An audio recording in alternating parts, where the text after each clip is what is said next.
நாம் பிறந்த போதே ஒரு பதிவு நமக்கு இருப்பு இருந்தது. பெற்றோர்கள் மூலமாக வந்த பதிவு, மரபு வழி பதிவுகள், ஹெரிடிட்டரி இம்பிரிண்ட்ஸ் என்று ஆங்கிலத்தில் சொல்றோம்.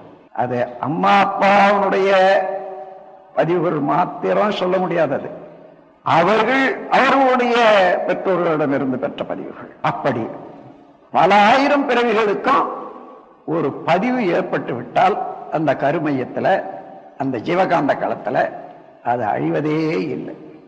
மனிதனே இறந்தாலும் சரி, அந்த கருமையத்தில் உள்ள பதிவோடு இருக்கக்கூடிய அலைச்சுழல் அது மாத்திரம் விலகி நின்று மீண்டும் அது எந்த இடத்துல பொருத்தமான ஆளோ அங்க போய் அது இயங்கும். அது அட்டாச்சு சோல்னு சொல்லுவாங்க.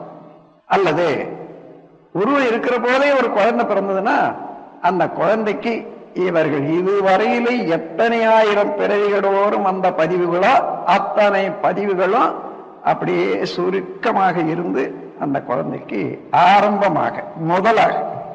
இதற்கு ஓமை வேணுமானா ஒரு விதையை எடுத்துக்கொள்ளலாம்.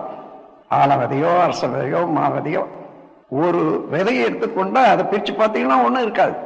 ஆனா விஞ்ஞானிகள் கண்டுபிடிச்சிருக்காங்க, அதுல RNA DNA ரெண்டு விதமான சக்தி இருக்குது.